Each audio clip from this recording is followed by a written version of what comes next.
Praise the Lord. Hallelujah.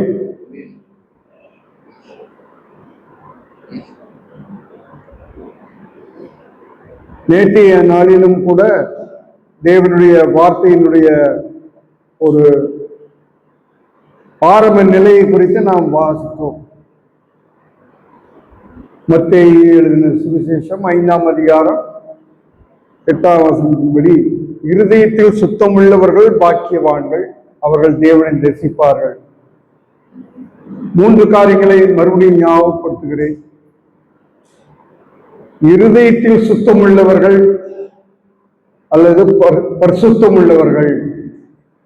2வது காரியம் பாக்கியவான்கள், ஆசீர்வதிக்கப்பட்டவர்கள். 3வது காரியம் தரிசிப்பார்கள், தேவனை தரிசிப்பார்கள். இந்த 3 காரியங்களும் ஒரு தனிப்பட்ட மனிதனுடைய வாழ்க்கையிலே நடைபெற வேண்டும். ஒரு காலத்திலே அப்படி இருந்திருக்கலாம். ஆனால்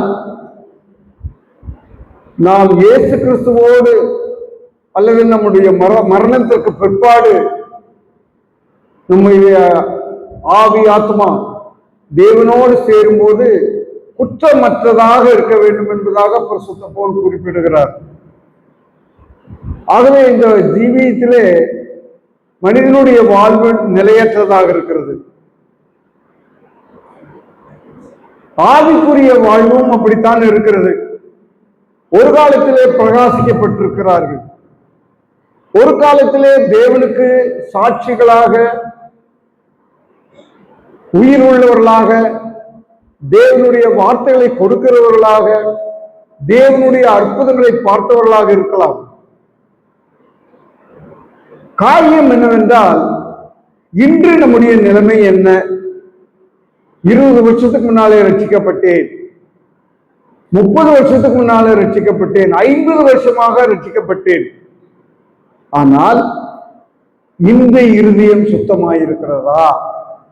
இன்று உங்கள் ஆத்மா அல்லது ஆவி நான் தேவனாலே ஆசீர்வதிக்கப்பட்டவன் என்று சொல்ல முடியுமா? அல்லது மற்றவர்கள் சொல்ல முடியுமா? கர்த்தரை எப்பொழுதும் எனக்கு முன்பாக நான் வைத்திருக்கிறேன், நான் அவரை தரிசிக்கிறேன், அவருடைய பிரசன்னம் எனக்குள் இருக்கிறது என்று நாம் சொல்ல முடியுமா என்பதை நாம் சற்று ஆராய்ந்து பார்க்க வேண்டும். ஏனென்றால் கர்த்தர் நம்முடைய இருதயத்தை பார்க்கிறார். மனுஷன் முகத்தை பார்ப்பான், கர்த்தரோ இருதயத்தை பார்க்கிறார். இன்றைக்கும் கூட நம்முடைய இருதயம் எப்படிப்பட்டதாக இருக்கிறது என்பதை குறித்து நாம் தேவனுக்குள்ளாக ஆராய்ந்து பார்க்க கடமைப்பட்டிருக்கிறோம். ஏனென்றால் 1 தீமோத்தேயு 1ஆவது அதிகாரம் 5ஆவது வசனத்தை நீங்கள் முதலாவது வாசிக்க விரும்புகிறேன். வசனத்தை நான் அதிகமாக சொல்லுவேன், தயவுசெய்து எடுத்தவர்கள் உடனடியாக வாசியுங்கள். வேதத்தை திறந்து பார்க்க வேண்டும். முதலாவதாக எடுத்தவர்கள் அதை வாசித்தால் எல்லாருக்கும் அது பிரயோஜனமாக இருக்கும். 1 தீமோத்தேயு 1ஆவது அதிகாரம் 5ஆவது வசனம். கற்பனையின் பொருள் என்னவெனில்,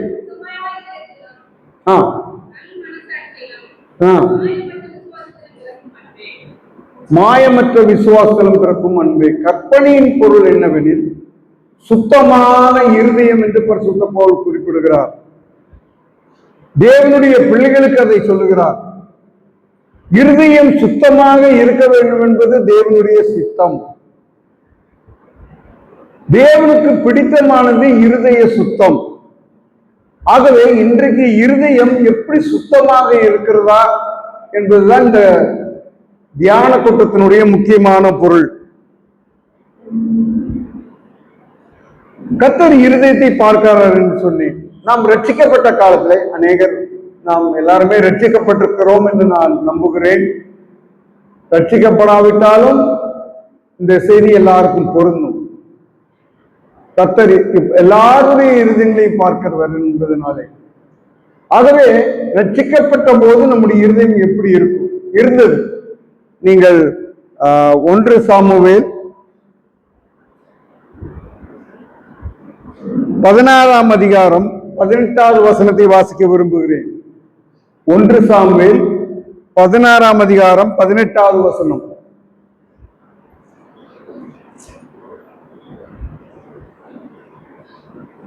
ஒன்று சாமுவேல் 16ஆம் அதிகாரம் 18வது வசனம்.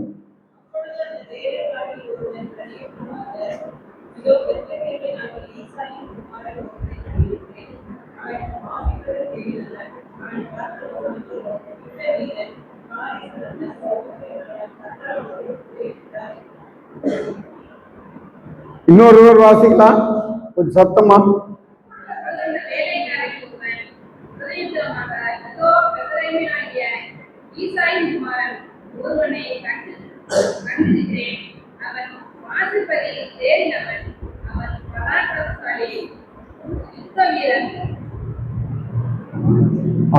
இங்கே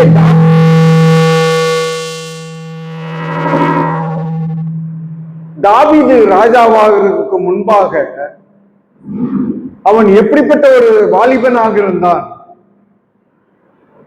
எப்படிப்பட்ட பலசாலியாக இருந்தான், எப்படிப்பட்ட வீரனாக இருந்தான், இதை குறித்து நாம் பார்க்கிறோம்.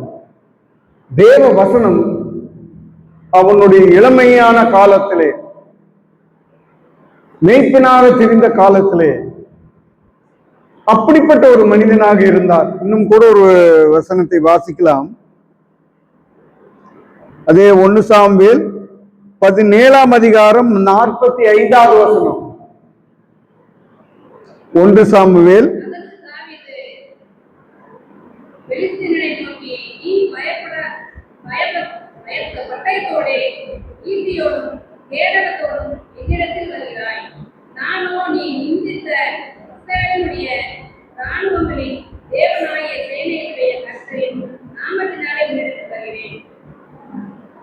இங்கே தாவீதை குறித்து இன்னும் சற்று அதிகமாக பார்க்கிறோம்.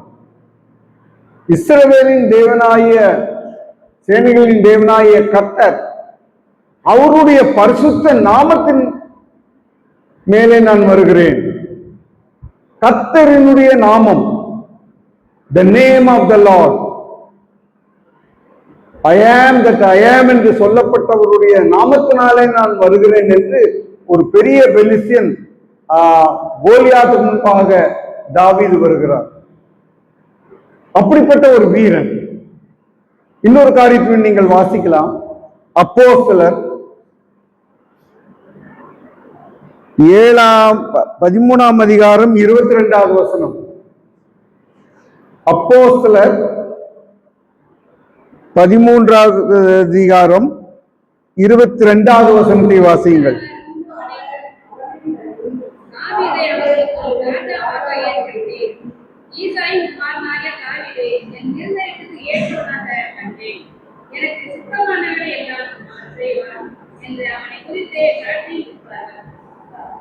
தேவனுடைய சாட்சி எப்படி இருக்கிறது என்று பாருங்கள். ஈசாயின் குமாரனாகிய தாவீதை என் இருதயத்துக்கு ஏற்றவனாக கண்டேன். The man after thine own heart, my own heart, என்னுடைய இருதயத்துக்கு ஏற்றவன். ரட்சிக்கப்படும் போது, ரட்சிக்கப்பட்ட நாட்களிலே, ஆரம்ப நாட்களிலே நம்முடைய இருதயம் தேவனுக்கு ஏற்றதாகத்தான் இருந்திருக்க வேண்டும். என் இருதயத்துக்கு ஏற்றவனாக கண்டேன். தேவ சித்தம் செய்கிறவனாக இருந்தார் தாவீது. அப்பொழுது அந்த இருதயம் அப்படி இருந்தது. நான் என்னுடைய நாட்களை எண்ணி பார்க்கிறேன். 16 வயதிலே நான் ரட்சிக்கப்பட்ட போது எப்படி மனம் திரும்பினேன், எப்படி தேவனுடைய பிரசன்னம் எனக்குள் இருந்தது, என்னுடைய காலை தியானம் எப்படி இருந்தது, மாலை தியானம் எப்படி இருந்தது.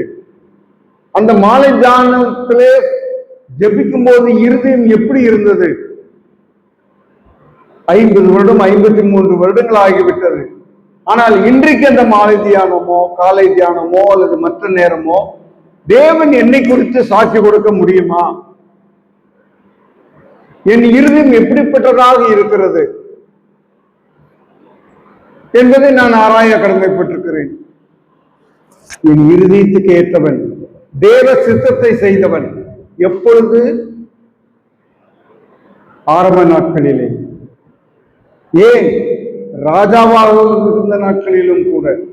இன்னொரு இடத்திலே பார்க்கிறோம், சேனைகளின் தேவனாகிய கர்த்தர் அவனோடு இருந்தார்.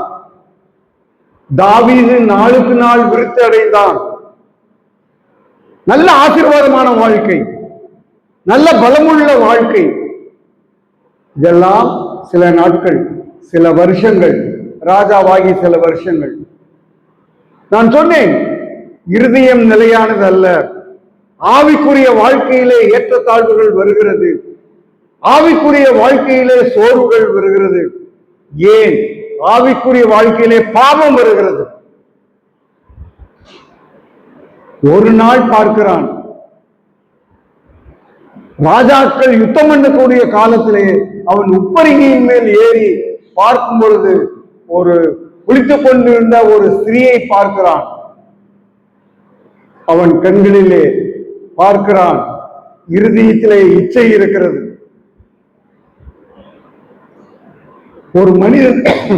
ஒரு மனிதனுடைய வாழ்க்கையிலே, அல்லது ஒரு ஆணோ பெண்ணோ யாராயிருந்தாலும் சரி, கண்களின் மூலமாக பாவம் உள்ளே நுழைய முற்படுகிறது. கண்தான் பார்க்கிறது, கண்களினாலே பார்த்துதான் ஏவாள் விழுகிறாள், இச்சிக்கிறாள்.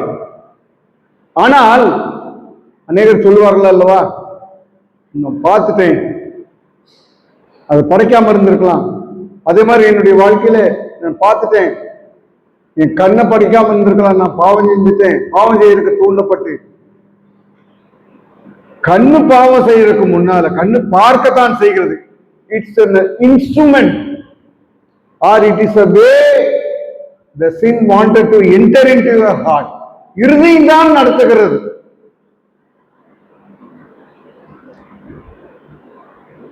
நீங்கள் யோபுவின் புஸ்தகம் 15ஆம் அதிகாரம் 12வது வசனத்தை வாசிக்க விரும்புகிறேன். குறித்துக் கொள்ளுங்கள், இதை வைத்து நாம் ஜெபிக்க வேண்டும். நான் ஜெபிக்க வேண்டும், நீங்கள் ஜெபிக்க வேண்டும்.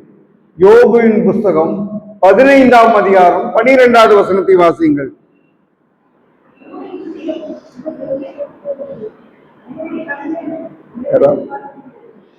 மைக் இருந்தா அதில் வாசிங்க கொஞ்சம்.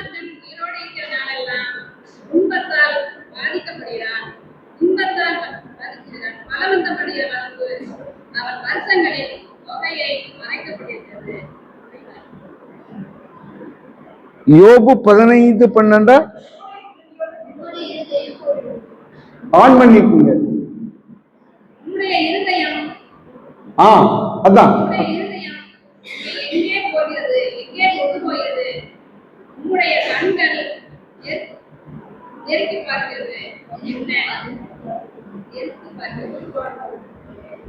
அதாவது நீங்கள் எல்லாரும் பைபிள் வாசித்தீங்கன்னு நினைக்கிறேன். இருதயம் நடத்துகிறது. இருதயம் எப்படி நடத்துகிறது? மைக்கு பக்கத்தில் வச்சுக்கணுமா? இல்லைன்னா சத்தம் குறைவா தான் கேட்கும்.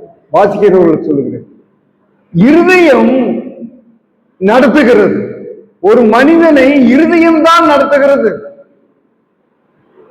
அந்த இருதயம் கண்களை பயன்படுத்துகிறது. Heart and soul. ஆகவேதான் நான் விழுந்துட்டேன், பார்த்துட்டேன், ஆண்டவர் படைக்காம இருந்திருக்கலாம், அல்லது அந்த பெண்ணை பார்க்காம இருந்திருக்கலாம், ஆண்டவர் படைத்ததுனாலதான் வந்து நம்ம சொல்லக்கூடாது. பாவம் முதலாவது கண்களின் வழியாக வந்தாலும் கூட இருதயம் தான் முக்கியம். இருதயம்தான் அவனை நடத்துகிறது. இன்றைக்கு உங்களுடைய இருதயத்தையும் என்னுடைய இருதயமும் நடத்துகிற காரியங்களை தான் வெளியிலே உள்ள காதோ கையோ கண்ணோ இதெல்லாம் நடத்துகிறது.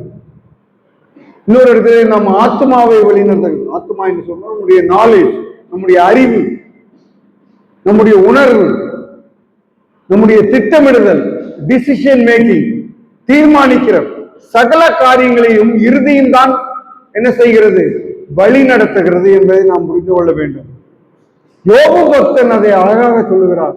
என் கண்களோட உடன்படிக்கை பண்ணுகிறேன், அதனாலேதான் நான் பாவம் செய்யவில்லை. அந்த பாவத்தில் ஆனால் தாவீதுடைய வாழ்க்கையிலே பாருங்கள், அவன் கண்கள் பார்க்கிறது, இருதயத்திலே இச்சை இருக்கிறது, அது தூண்டுகிறது. 2 பெரிய பாவங்களை செய்கிறான்.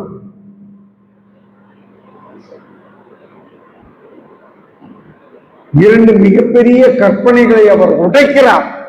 அந்த நாட்களிலே நியாயப்பிரமாணத்தின்படி 10 கட்டளைகளின்படி தேவன் கொடுத்த 2 கற்பனைகளை he simply broke.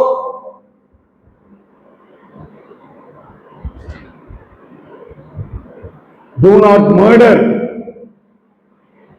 கொலை செய்யாதிருப்பாயாக தேவன் கொடுத்த கட்டளை, அதை மீறுகிறான். விபசாரம் செய்யாதிருப்பாயாக, அதை மீறுகிறான். ஏன்?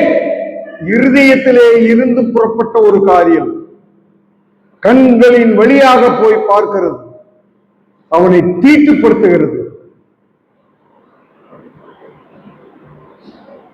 என் இருதயத்துக்கு ஏற்றவனா கண்டேன் என்று, தேவனுடைய இருதயத்துக்கு ஏற்றவனா கண்டேன் என்று சொல்லப்பட்ட தாவீது எப்படி இருக்கிறார் என்று பாருங்கள்.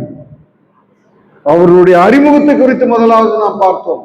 பலசாலி, கர்த்தர் அவனோடு இருந்தார், பல காரியங்களை பார்த்தோம். ஆனால் இப்பொழுது எப்படி பார்க்கிறோம்? புரட்டுங்கள் 51வது சங்கீதத்தில் 2வது வசனம். 51ஆம் சங்கீதம் 2வது வசனம்.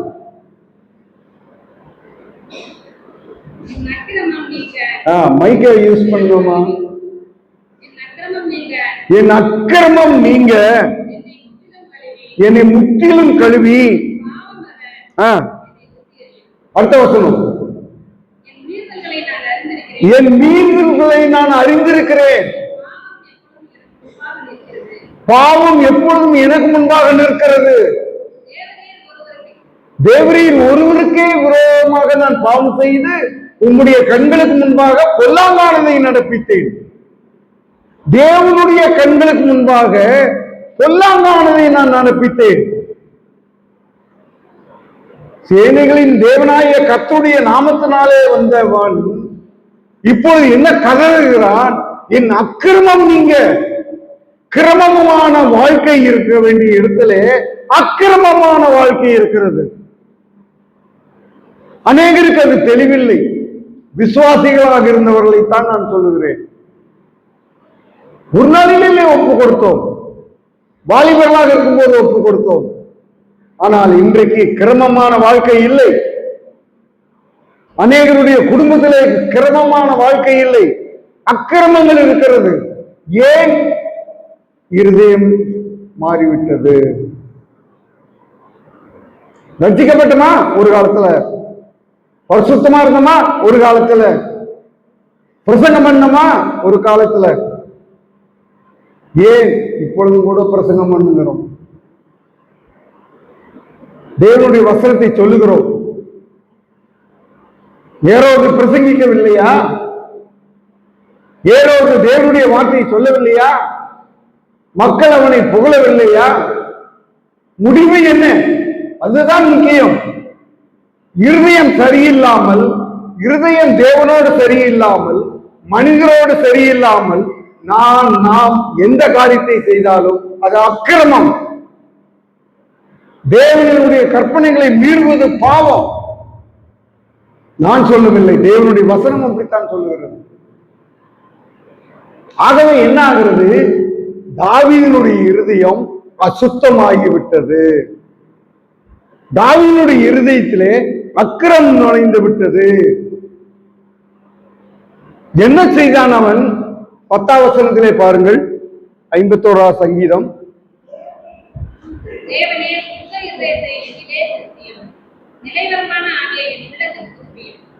9வது வசனம். என் பாவங்களை பாராதபடிக்கு நீர் உமது முகத்தை மறைத்து என் அக்கிரமங்களை எல்லாம் நீக்கியருளும். என் அக்கிரமங்களை எல்லாம் நீக்கியருளும். தேவரீர் ஒருவருக்கே விரோதமா என்று 3வது 2வது வசனத்திலே சொல்லுகிறார். 3வது வசனங்களை, என் மீறுதல்களை நான் அறிந்திருக்கிறேன். தேவனாலே ஆசீர்வதிக்கப்பட்டவன், தேவனாலே கனம் பண்ணப்பட்டவன், தேவனாலே நேசிக்கப்படத்தக்கவன், தேவனாலே சர்டிபிகேட் கொடுக்கப்பட்ட ஒரு தாவீதினுடைய வாழ்க்கை மாறி போய்விட்டது. சுத்த இதயம் இல்லை, தேவ தரிசனம் இல்லை, ஆசீர்வாதம் இல்லை. யாருக்கு இல்லை? தேவ மனுஷனாக ஒரு காலத்திலே இருந்தவன். ஆகவேதான் அந்த இருதயம் மாற்றப்பட வேண்டும். தேவன் என்ன சொல்லுகிறார்? சுத்த இருதயம் உள்ளவர்களுக்கு நல்லவராக இருக்கிறேன் என்று சொல்கிறார். கற்பனையின் பொருள் என்ன? சுத்த இருதயம், நல்ல மனசாட்சி. சுத்த இருதயம் தேவனோடு தொடர்பு கொள்ளக்கூடிய ஒரு காரியம். நம்முடைய ஆவி தேவனோடு தொடர்பு கொள்ளக்கூடிய காரியம், தேவ பிரசன்னத்தை உணர்கிற ஒரு காரியம். மனசாட்சி நம்முடைய ஆத்துமா, அதில் நாம் உணர்கிறோம், ஃபீல் பண்ணுகிறோம், எமோஷன் ஆகிறோம். சில அறிவுகள் வருகிறது, வசனத்தை வாசிக்கும் போது சில ஞானம் வருகிறது. என்ன செய்வது? சில சமயத்தில் முடிவெடுக்க வேண்டியது இருக்கிறது, அல்லது ஒரு முடிவு எடுத்து விட்டால் அதை செய்ய வேண்டியது இருக்கிறது. குடும்பத்திலே, தனிப்பட்ட வாழ்க்கையிலே வில் பவர் என்று சொல்கிறோம். இந்த வில் பவர், முடிவு எடுக்கக்கூடிய திராணி, அது நம்முடைய ஆத்துமத்திலே இருக்கு. நம்முடைய ஆவியும் ஆத்மாவும் சேர்ந்துதான் இருதயம். தேவன் நமக்கு ஞானத்தை தருகிறார், உறுப்புகளை கொடுத்திருக்கிறார். அதன் மூலமாக நாம் பேசுகிறோம். ஏன்? நம் ஆத்மாவினிடத்திலே நாம் பேசுகிறோம், அனுதினமும் பேசுகிறோம். ஜெபம் முடிஞ்சோன்னு என்ன சொல்றோம்? ஜெபம் முடிஞ்சோன்னு என்ன சொல்றோம்? என் ஆத்மாவே கர்த்தரை ஸ்தோத்திரி, என் முழு உள்ளமே அவருடைய பரிசுத்த நாமத்தை ஸ்தோத்திரி. நம்முடைய ஆவி நம்முடைய ஆத்மாவுக்கு கட்டளையிடுகிறது. என் ஆத்மாவே கர்த்தரை ஸ்தோத்திரி என்று சொல்லும் போது நாம் தேவனிடத்திலே விண்ணப்பிக்கவில்லை, நம்முடைய ஆவி விண்ணப்பிக்கிறது. அது தேவனிடத்திலே சேர முடியாது. அப்பொழுதுதான் அந்த ஆத்மாவும் சுத்தமாகும். நம்முடைய ஆவி ஆத்மா சுத்தமாகும் போதுதான் மாயமற்ற அன்பு உள்ளே வரும், விசுவாசம் உள்ளே வரும். ஆகவே ஒரு பாவியினுடைய இருதயம் எப்படி இருக்கும் என்பதை நாம் பார்க்க வேண்டும். தாவீதை வைத்து நான் சில காரியங்களை சொன்னேன். ஆனால் பொதுவாகவே அவிசுவாசியாக இருக்கலாம், உலக மனுஷனாக இருக்கலாம், விசுவாசியாக இருக்கலாம், பின்வாங்கினவர்களாக இருக்கலாம்.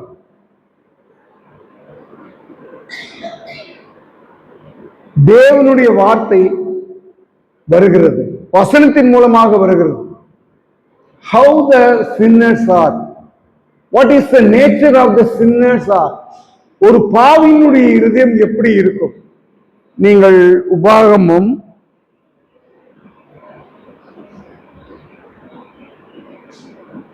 15ஆம் அதிகாரம் 9வது வசனத்தை வாசியுங்கள்.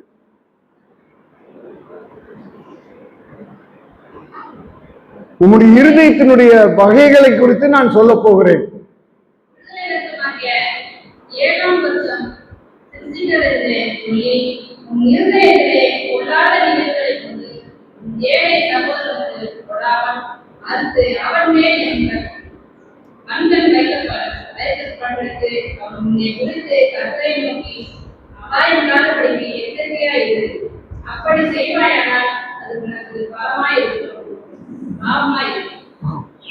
இருதயம் முதலாவது வகை பொல்லாத இருதயம் என்று சொல்லப்படுகிறது. நம்முடைய இருதயம் எப்படி இருக்கிறது என்றால், கவலையினமாக இருக்கும்போது, தேவனை தேடாமல் இருக்கும்போது, தேவ பிரசன்னத்தை உணராமல் இருப்பதற்கு காரணம் என்னவென்றால், இருதயம் பொல்லாததாய் இருக்கிறது. பொல்லாத இருதயம், a wicked heart. இருதயத்திலே பொல்லாப்பு இருக்கிறது, இருதயம் சரியில்லாமல் இருக்கிறது. அநேகருடைய இருதயம் சரியில்லாமல் இருப்பது காரணம் பொல்லாத காரியங்கள் உள்ளே இருக்கிறது, தேவையற்ற காரியங்கள் உள்ளே இருக்கிறது, தீயவைகளை சிந்திக்கிற காரியங்கள் உள்ளே இருக்கிறது. ஆகவே இருதயம் என்ன ஆகிறது என்றால் தீட்டுப்படுகிறது. தீட்டுப்படுகிற காரியம் குஷ்டரோகத்தை போல வைத்துக் கொள்வோம். இயேசு கிறிஸ்துவின் நாட்களிலே ஒரு குஷ்டரோகி வருகிறான். அவன் குஷ்டரோகி அல்லது குஷ்டரோகிகள் அந்த நாட்களில் நீங்கள் அறிந்த சத்தியம்தான். ஊருக்குள்ளே வீட்டிற்குள்ளே இருக்க முடியாது. ஆனால் இயேசுவை குறித்து கேள்விப்பட்டு இயேசு அவனை குணமாக்குகிறதையும் நாம் பார்க்கிறோம். அவனிடத்திலே குஷ்டரோகம் இருக்கும் வரைக்கும் அவன் தன்னுடைய வீட்டிற்கு போக முடியாது. தேவன் அவனை சுத்தமாக்குகிறார். அவன் குஷ்டரோகம் நீங்கி சொஸ்தமானான். மத்தேயுவிலே நாம் வாசிக்கலாம். குஷ்டரோகம் நீங்கி சொஸ்தமான உடனே தேவன் இயேசு கிறிஸ்து என்ன சொல்லுகிறார்? நீ போய் ஆசாரியனுக்கு காண்பி, அதுக்கு பின்னால வீட்டுக்கு போங்கிறார். அவன் வீட்டிற்குள்ளே பிரவேசிக்க வேண்டுமானால், தன்னுடைய ஒருவேளை திருமணமானவனால் தன்னுடைய மனைவி பிள்ளைகளை பார்க்க வேண்டுமானால், தன்னுடைய தாய் தகப்பனை பார்க்க வேண்டுமானால், குஷ்டரோக தீட்டு அவனிடத்தில் இருந்தால் அவன் பார்க்க முடியாது. தீட்டுள்ளவன் பிரவேசிக்க முடியாது வீட்டிற்குள். பாவமும் அப்படித்தான். பாவ குஷ்டரோகம், பின்வாங்கினவனுடைய குஷ்டரோகம் இருக்குமானால், பின்வாங்கினது ஒரு குஷ்டரோகம். It is another kind of a leprosy. A leprosy man cannot enter into the kingdom of God. He cannot go to heaven. If you have a wicked heart, you cannot go to heaven. பொல்லாத இருதயத்தோடு கடைசி வரைக்கும் பொல்லாத இருதயம் நமக்குள்ள இருக்குமானால் நீ ஒரு நாள் பரலோகத்துக்கு போக முடியாது, நான் போக முடியாது. தேவனுடைய வார்த்தை எப்படி சொல்லுகிறது? நான் யாரையும் குறிப்பிட்டு சொல்கிறேன் என்று நினைக்காதீர்கள். இருதயம் ஒரு பெரிய பாத்திரம் போல, அந்த பாத்திரம் பல வகையாக பிரிக்கப்பட்டிருக்கிறது. ஒரு வகையிலே இந்த பாத்திரம் நல்லா இருக்கும் இல்லையா? ஹோட்டல் எல்லாம் போனா ஒரு தூக்கு இருக்கும், 4 கூட்டு 5 கூட்டு வச்சிருப்பாங்க. ஒவ்வொரு கோப்பையிலும் அல்லது ஒவ்வொரு பாத்திரத்திலும் எடுத்து தருவார். அதுபோல இருதயம் பல பிரிவுகளாக இருக்கிறது. wicked heart, முதலாவது பொல்லாத இருதயம் நமக்குள் இருக்கிறதா என்பதை நாம் ஆராய்ந்து பார்க்க வேண்டும். இரண்டாவது காரியம், நீங்கள் எரேமியா தீர்க்கதரிசியின் புத்தகம் உங்களுக்கு தெரிஞ்ச வசனம் தான், 17ஆம் அதிகாரம் 9வது வசனத்தை வாசியுங்கள்.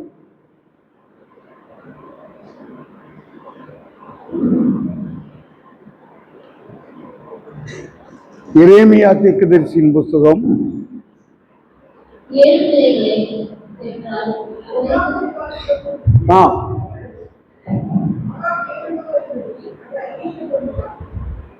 கொஞ்சம் சத்தமா வாசிங்களே. எல்லாவற்றை பார்க்கலும் இருதயமே திருக்குள்ளதும் மகா கேடுள்ளதுமாய் இருக்கிறது, அதை அறியத்தக்கவன் யார்? எல்லாவற்றை பார்க்கலும் இருதயமே திருக்குள்ளதும் மகா கேடுள்ளதுமாய் இருக்கிறது, அதை அறியத்தக்கவன் யார்? Heart is so deceitful.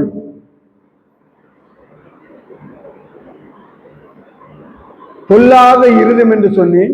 இரண்டாவது திருக்குள்ள இருதயம், அது எந்த நேரத்துல என்ன யோசிக்கும்னே தெரியாது. ஒரு நேரத்துல நல்லதை யோசிக்கும், ஒரு நேரத்துல தீயதை யோசிக்கும், ஒரு நேரம் அன்பா பேசும், ஒரு நேரம் கோபமா பேசும், ஒரு நேரம் மௌனமா இருக்கும். இது குடும்பங்களிலே அதிகமாக நாம் பார்க்கலாம். வாலிபரிடத்திலே பார்க்கலாம், ஆண்களிடத்திலே பார்க்கலாம், பெண்களிடத்திலே பார்க்கலாம், பெரியவர்களிடத்திலே பார்க்கலாம். No one knows your heart. உங்களுடைய இருதயம் உங்களுக்கு தெரியாது. என் மனசுக்கு எல்லாம் தெரியும் நம்ம சொல்றோம், அது சுத்த போய். சில காரியங்கள் தெரியலாம். எல்லாவற்றை பார்க்கலும் இருதயமே திருக்குள்ளதும் மகா கேடு உள்ளதுமாயிருக்கிறது. கேடான காரியங்கள் இருக்கும். Different planning. என்ன பிளானிங்? இவங்ககிட்ட எப்படி பேசலாம், இவங்களை எப்படி ஏமாத்தலாம், டிசிஷன் மேக்கிங். யோசிக்கும்.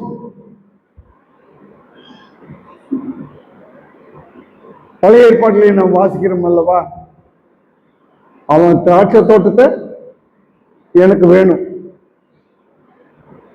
யார் சொன்னான்? அபிகாயிலுடைய புருஷன். அபகரிக்கணும். அதே போல ஈசாக்கு தோண்டின கிணறு அபகரிக்கணும். அந்த மக்கள் எல்லாம் அவனுக்கு விரோதமான இஸ்ரவேல் தேசத்தார் இல்லாத மற்ற மக்கள், இன மக்கள் தங்களுக்கு வேணும். கேடான சிந்தையிலேயே வருகிறது. இப்ப இரண்டாவது பாத்திரம் என்ன? கேடான காரியம், திருக்குள்ள காரியம், உன்னை நிதானிக்க முடியல. ஆகவேதான் இன்னொரு இடத்துல தேவனுடைய வசனம் சொல்லுகிறது, தன் இருதயத்தை நம்புகிறவன் மூடன். நீதிமொழிகளிலே வாசிக்கலாம், எடுக்க வேண்டாம். தன் இருதயத்தை நம்புகிறவன் மூடன். Don't trust your heart. It is the word of God says, not I am saying. You do not know your nature of your heart. The nature of the sinner's heart cannot be predicted. ஒரு பாவியினுடைய இருதயத்தை யாருமே குறிப்பிட்டு சொல்ல முடியாது, இப்படித்தான் இருக்கும் என்று சொல்ல முடியாது. ஏன்? அது திருக்குள்ளது, மாறக்கூடியது, வஞ்சகம் நிறைந்தது. நம்முடைய இருதயத்திலே வஞ்சகம் இருக்கும், யாருக்கும் தெரியாது, யாருக்கும் தெரியாது. பிரைஸ் தி லார்ட் சொல்லலாம், ஹல்லேலூயா சொல்லலாம். தனியா இருக்கும்போது ஆண்டவருக்கு சொல்லும் போது அங்க ஒண்ணும் பண்ண முடியாது. ஆனால் சகோதரனை பார்க்கும் போதோ, சகோதரிகளை பார்க்கும் போதோ, நண்பர்களை பார்க்கும் போதோ, ஹலோ பிரதர்னு எவ்வளவு விசாரிக்கிறோம். கேடுகட்ட இருதயம், திருக்குள்ள இருதயம், உள்ளொன்று வைத்து புறமொன்று பேசும். வெளியிலே புன்சிரிப்பு, உள்ளத்திலே கேடான காரியங்கள். திருக்குள்ள காரியம் பிரெடிக்ட் பண்ண முடியாது. அடிக்கடி நம்முடைய சிந்தனையிலே அல்லது நம்முடைய யோசனையிலே அப்படித்தான் பிசாசு செய்கிறான். இருதயத்தை அவமாக்குவது, இருதயத்தை அசுத்தப்படுத்துவது பிசாசு. இடம் கொடுப்பது நாம் எந்த அளவுக்கு இடம் கொடுக்கிறோம் என்பதை பார்க்க வேண்டும். திருக்குள்ள இருதயம் எல்லாவற்றையும் பார்க்கணும். நம்ம கண்ணு, காலு, கை திருடுதுன்னு வச்சுக்குவோம், கண்ணு பார்க்குது, இச்சை கொள்ளுதுன்னு வச்சுக்குவோம், காலு தகாத இடத்துக்கு போகுதுன்னு வச்சுக்குவோம். அதெல்லாம் போறதுக்கு காரணம் இந்த திருக்குள்ள இருதயம் பண்ற வேலை. இருதயம் தான் பிளான் பண்ணுது. தீய நோக்கம் வருதா? காரணம் என்ன? இருதயம். நீதிமொழிகளிலே வாசிக்கிறோம், the wrong motive is a sin. தீய நோக்கம் பாவம். பாவம் பிறப்பிக்கிற இடம் இருதயமே. இரண்டாவது காரியம், நம்முடைய இருதயம் திருக்குள்ளதாக இருக்கிறதா என்று பாருங்கள். எல்லாரும் பார்க்கணும். நம்ம எல்லாருமே அதற்காகத்தான். நம்ம இருதயம் சுத்தமா இருந்தாதான் நாம் பாக்கியவானா இருக்க முடியும். உலக பிரகாரமான ஆசீர்வாதத்தை வைத்து நாம் அளக்க முடியாது. தாவீது யார்? ராஜாவாக இருந்தவர். அவருக்கு என்ன குறை? சாலமோன் யார்? ராஜா. அவருக்கு என்ன குறை? பொன் இல்லையா? பொருள் இல்லையா? நிலம் இல்லையா? பாதுகாப்பு இல்லையா? வேலைக்காரன் இல்லையா? மனைவிமார்கள் இல்லையா? எத்தனை பேர் இருந்தார்கள். ஆனால் கடைசி நாட்களிலே அவனுடைய இருதயம் மாயையை பின்பற்ற ஆரம்பித்தது. எகிப்திய பெண்களோடு சிநேகம் பண்ணினான். அவரையும் ஒரு நல்ல பரிசுத்தவான் என்று நாம் சொல்ல முடியாது. காரணம், எகிப்திய ஸ்திரீகள் அவன் மனதை, இருதயத்தை சாய்க்க பண்ணினார்கள். ஆகவேதான் நாம் விதிவிலக்கல்ல, விசுவாசிகள் இன்றைக்கு விதிவிலக்கல்ல. அதற்காகத்தான் தேவன் நம்முடைய இருதயத்தை படம் பிடித்து காட்டுகிறார். இந்த கண்ணாடி முன்னாலே நான் உங்களை நிறுத்துகிறேன். இந்த கண்ணாடி வழியாகத்தான் உங்கள் இருதயத்தை நீங்கள் பார்க்க முடியும்.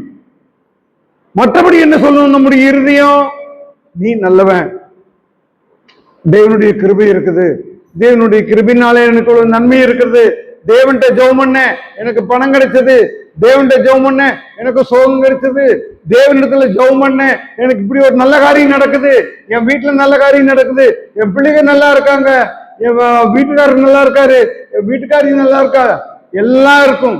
இதெல்லாம் உலக காரியங்கள். But still you may be a wicked man, you may be a deceitful man. How is your heart today, brother, sister? உங்களுடைய இருதயம் இன்றைக்கு எப்படி இருக்கிறது?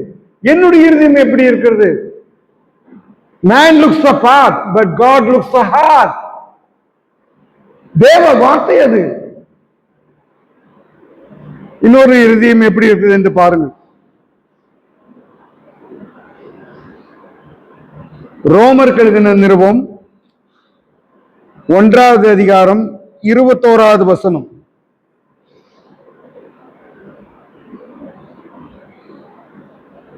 ரோமருக்கு எழுதின நிருபம் 1ஆம் அதிகாரம் 21வது வசனம். இங்க ஒரு இருதயம் இருக்குது, அதை பாருங்கள், சீக்கிரமாக வாசிங்கள்.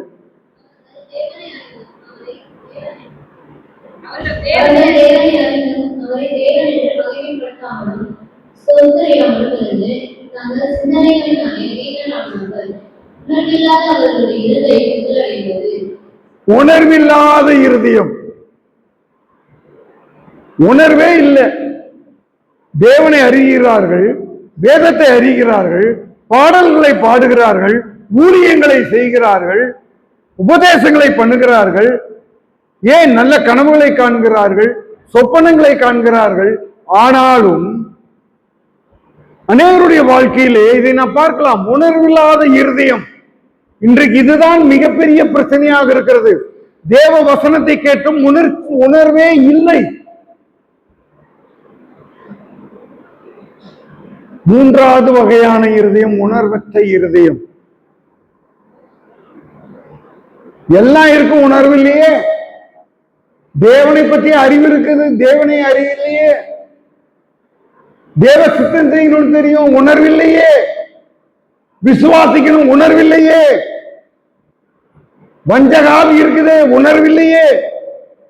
தான் செய்கிறது தப்புன்னு தெரியும், உணர்வில்லையே. தேவன் அங்கலாய்க்கிறார். உங்களையும் என்னையும் பார்த்து தேவன் ஏன் அங்கலாய்க்கிறார்? நம்முடைய இருதயம் இப்படிப்பட்டதாக இருக்கிறது, உணர்வற்ற இருதயம். நம்முடைய இருதயத்திலே தேவ சத்தியத்தை, வசனத்தை கேட்டு உணர்வில்லாவிட்டால் இருதயம் இருளடைந்து விடும். வசனம் அப்படித்தான் சொல்லுகிறது. தேவ வசனம் மாறாது. நான் மாறலாம், நான் என்ன வேணாலும் பேசலாம், நான் எப்படி வேண்டாலும் ஆர்கியூ பண்ணலாம். I am all right, I am okay, I have no sin in my heart, I can declare. நான் அப்படி சொல்லலாம். ஒரு சிலருக்காக சில ஆங்கில வார்த்தைகளை சொல்ல வேண்டியதாக இருக்கிறது. அதனால் தப்பா யாரும் அதை நினைச்சுக்காது. உணர்வற்ற இருதயங்கள் இருக்கிறது. உணர்வற்ற இருதயங்கள் அநேகம் விசுவாசிகளுடைய வாழ்க்கையில் இருக்கிறது. ஏன் ஒருவன் பின்வாங்கி போகிறான்? ஏன் ஒருவன் தேவ வசனத்தை கேட்க முன் வருவதில்லை? வசனம் கொடுத்தா வந்து உட்காரணும். அது எத்தனை வருடம் விசுவாசினால் சரி, கேட்கணும். கேட்டாதான் உணர்வு வரும். பரிசுத்த ஆவியானவர் உணர்த்துவார். இந்த உணர்வற்ற இருதயம் இருள் அடைந்திருக்கும். பகலிலேயே தடுமாறுகிறேன். பகலிலேயே நாம் நடப்பதற்கு மேடுதலமாயிருந்தால் வயதான நாட்களிலே தடுமாற்றம் வருகிறது. இரவு இருந்தால், வெளிச்சம் இல்லாவிட்டால், if there is darkness, naturally my feet will shake. தடுமாறும், நடுக்கும். இன்னைக்கு அநேகருடைய இருதயங்கள் இருளடைந்திருக்கிறது. காரணம் உணர்வில்லை. அப்போ ஒரு பாவியினுடைய இருதயம் உணர்வற்ற இருதயமாக இருக்கிறது. இன்னொரு விதமான இருதயத்தை நாம் பார்க்கலாம். எடுங்கள் வேத வசனத்தை.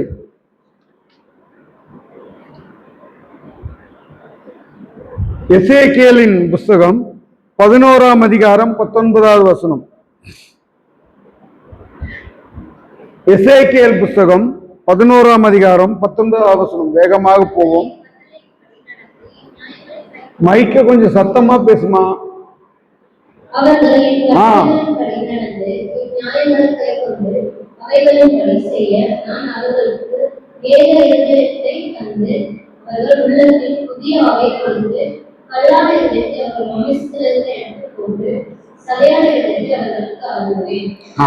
இங்கே ஒரு வார்த்தை வருகிறது. ஆண்டவருடைய வாக்குத்தத்தமும் வருகிறது, ஆண்டவருடைய வார்த்தையும் வருகிறது. என்ன வார்த்தை? கல்லான இருதயம்.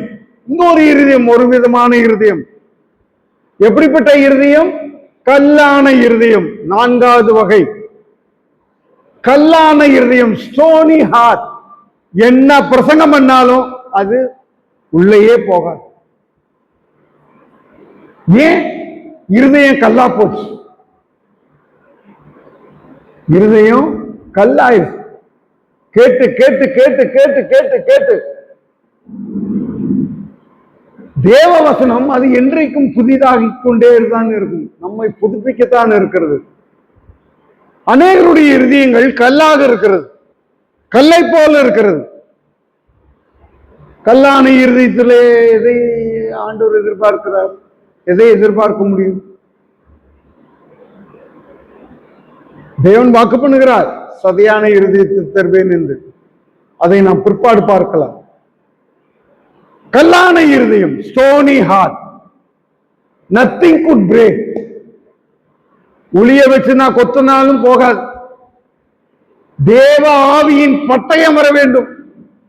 அநேகருடைய வாழ்க்கையில தேவ ஆவியானவர் கிரியை செய்ய வேண்டும்.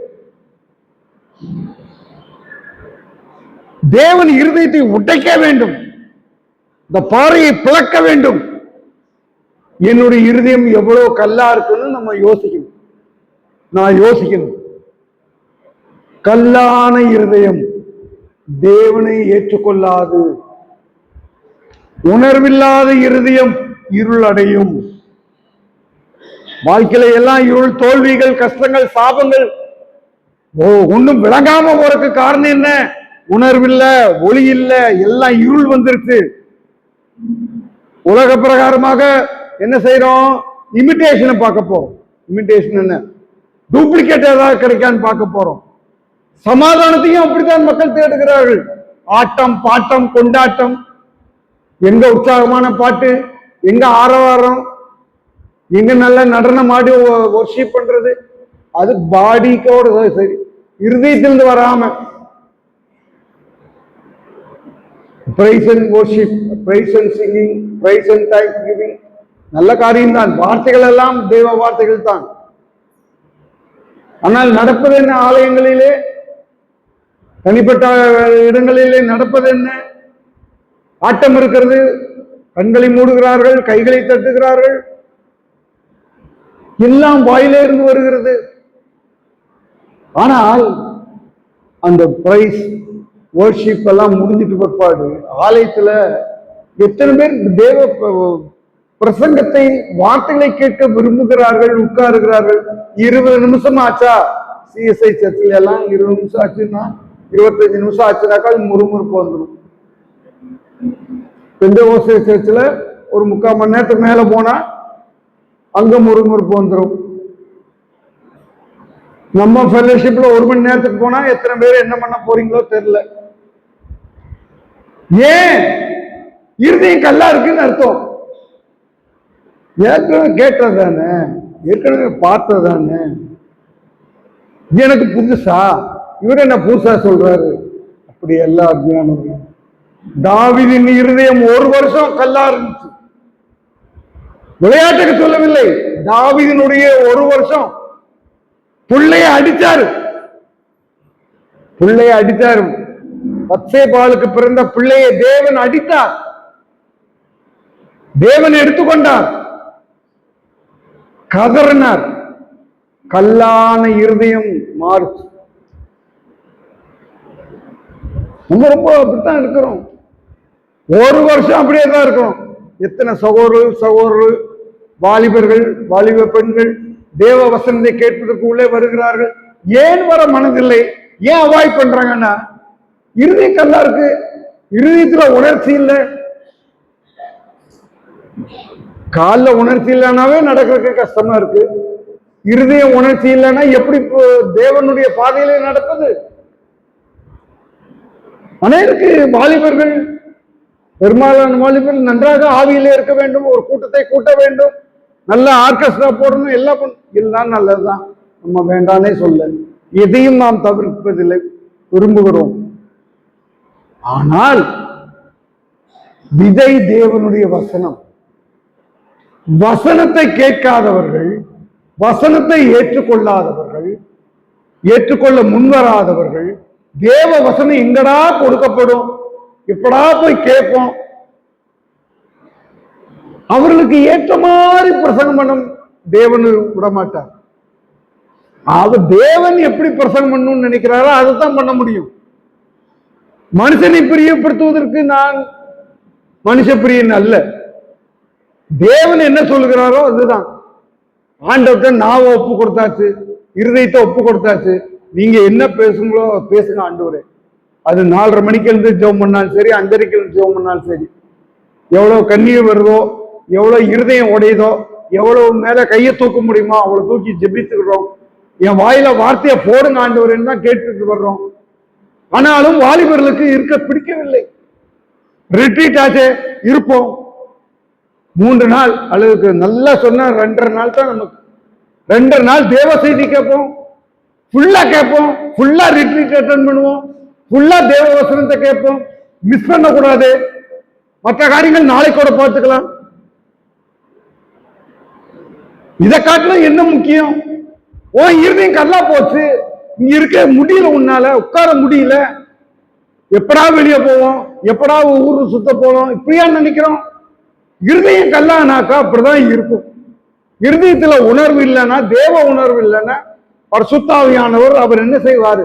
தேவ பிள்ளைகள் மூலமாகவோ, ஏன் ஒரு கழுத மூலமாகவோ, என்னை போன்ற கழுதையின் மூலமாகவோ தேவன் உங்களை உணர்த்தவில்லை என்றால் யார் மூலமாக உணர்த்துவார்?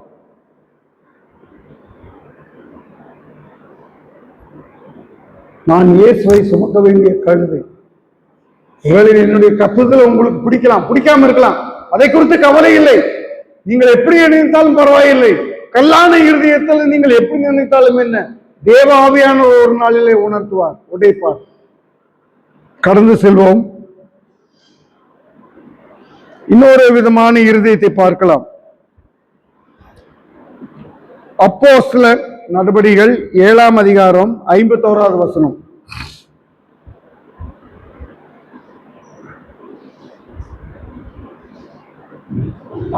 அப்போஸ்தலர் 7:51 வாசிங்க முதல்ல.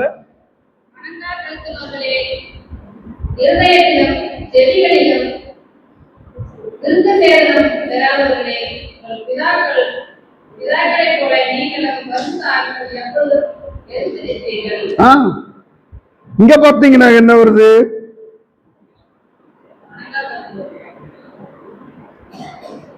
வணங்கா விருத்த சேதனம் இல்லாத இருதயம். The heart which has not been circumcised. தேவனாலே அந்த இருதயம் சுத்திகரிக்கப்படவில்லை, அழுக்குகள் அகற்றப்படவில்லை. சில காரியங்களை தேவன் வெட்டுவார். இது உனக்கு வேண்டாம், நீ தேவ பிள்ளை, நீ இயேசுவின் ரத்தத்தினாலே கழுவப்பட்டவன், நீ இந்த இடத்துக்கு போகக்கூடாது, இந்த வார்த்தையை பேசக்கூடாது, இப்படி நினைக்க கூடாது. தேவனுடைய பிள்ளைகளை, தேவ வசனத்தை உண்மையாய் போதிக்கிறவர்களை குறித்து நீ இப்படி தப்பா நினைக்காத அப்படின்னு சிலர் வெட்ட சொல்லுவார், விருத்த சேதனம் பண்ணுவார், உனக்கு கடிந்து கொள்ளுதலை கொடுப்பார், எனக்கு கடிந்து கொள்ளுதலை கொடுப்பார். அதை கேட்கலன்னு என்ன அர்த்தம்? என்ன ஆகும்? நீங்கள் மறுபடியும் இதே அப்போஸ்தலர் 7:39 வாசிங்க.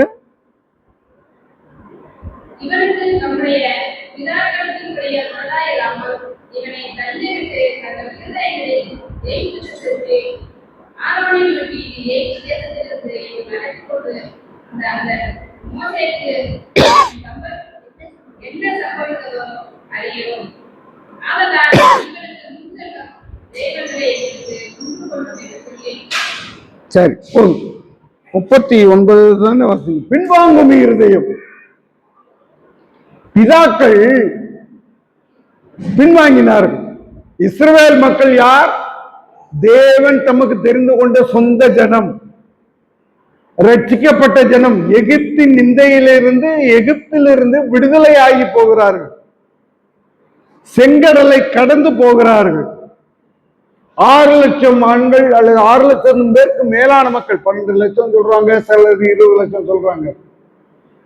எகிப்திலிருந்து போகிறார்கள். எங்கே போகிறார்கள்? கானானுக்கு போகிறார்கள். ஏன் போகிறார்கள்? தேவன் விடுதலை பண்ணி பாலும் தேனும் ஓடுகிற தேசத்துக்கு கூட்டி போகிறார்.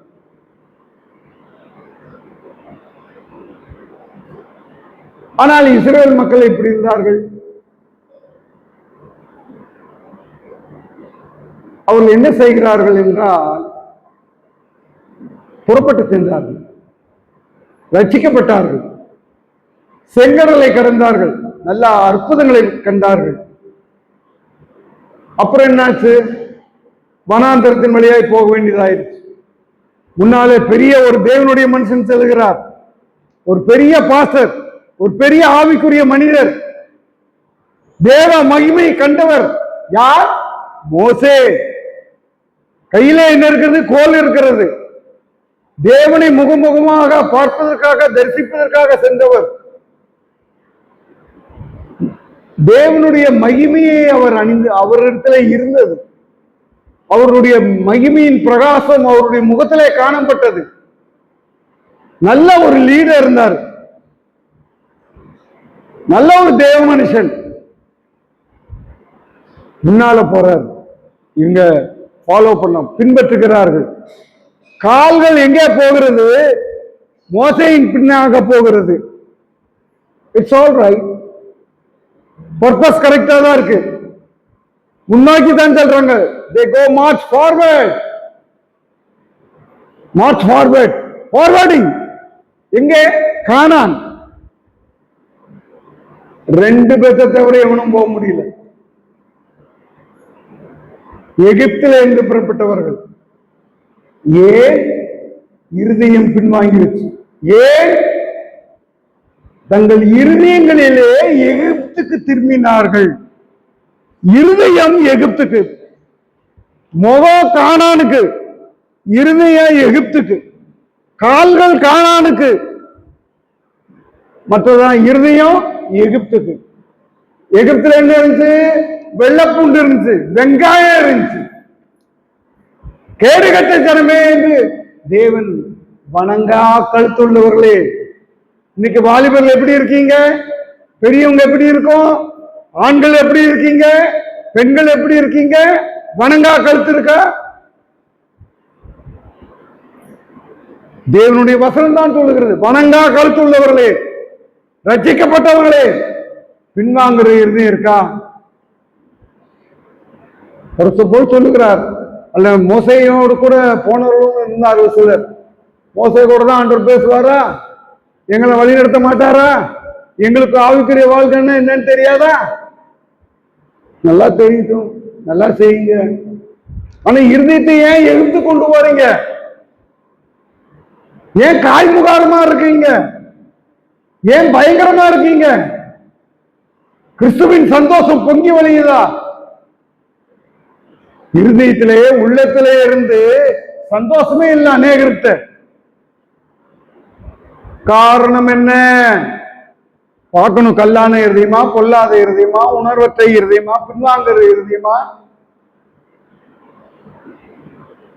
Very sad, very chat.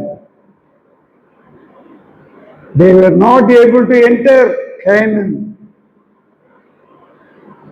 not because they had a good beginning. They had a very good beginning.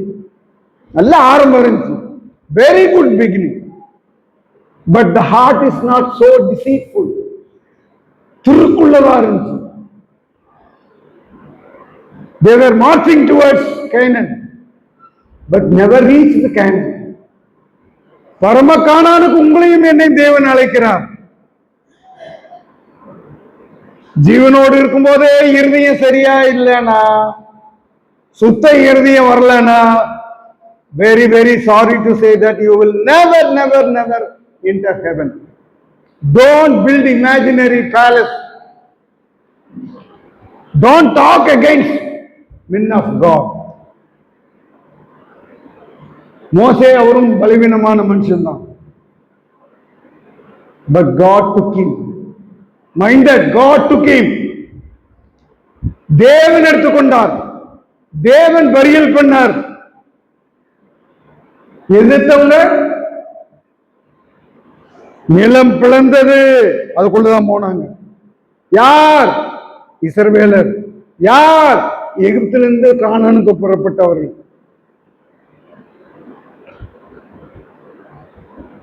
அருமையானவர்களே, இந்த முடிவு நமக்கு வரக்கூடாது, எனக்கு வரக்கூடாது, உங்களுக்கு வரக்கூடாது. இந்த மாதிரி சத்தியத்தை யாரும் சொல்ல மாட்டாங்க. நம்ம ஆண்டவரத்துல போறோம், அழுகிறோம், முட்டி மோதுறோம், கண்ணீர் விடுறோம். கை உடைஞ்சாலும் பரவாயில்ல, கால் உடைஞ்சாலும் பரவாயில்ல, நித்தியத்துக்கு போகணுமே, அந்த ஏக்கம் இருக்கிறது. ஆகவே தேவன் கொடுப்பதைத்தான் கொடுக்க முடியும். நம்முடைய பாதை ரொம்ப குறுகலான பாதை. நம்முடைய பாதை இடுக்கமான பாதை, குறுகலான பாதை. Many many many don't like to go the narrow path. Narrow is the path of the heaven. கொஞ்ச காலம் போவோம், பாடு அனுபவிப்போம். இந்த சரீரத்துல பாடு வரலாம், இந்த கண்கள்ல பாடு வரலாம், கால்கள்ல பாடு வரலாம், உடம்புல பாடு வரலாம், கஷ்டங்கள் வரலாம், பணப்பற்றாக்குறை இருக்கலாம், பொருளாதாரம் இல்லாம இருக்கலாம், வசதி இல்லாம இருக்கலாம். Let us strive. நாம் தேவனுக்குள்ளாக நடந்து போவோம். தேவன் இருக்கிறார், அன்றன்றுள்ள தேவைகளை தருவார். அதுல அவர் ஃபெயில் பண்ணவே மாட்டார். ஆனால் தேவனுடைய சமூகத்திலே நாம் இருதயத்தை ஒப்புக் கொடுக்க வேண்டியது இருக்கு. இன்னும் சில இருதயங்களை பார்த்து நாம்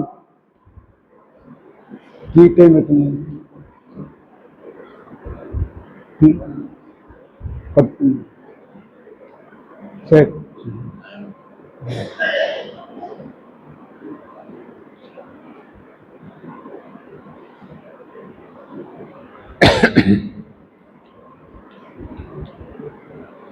இன்னும் சில இருதயங்கள் இருக்கிறது. சங்கீதம் 101:4.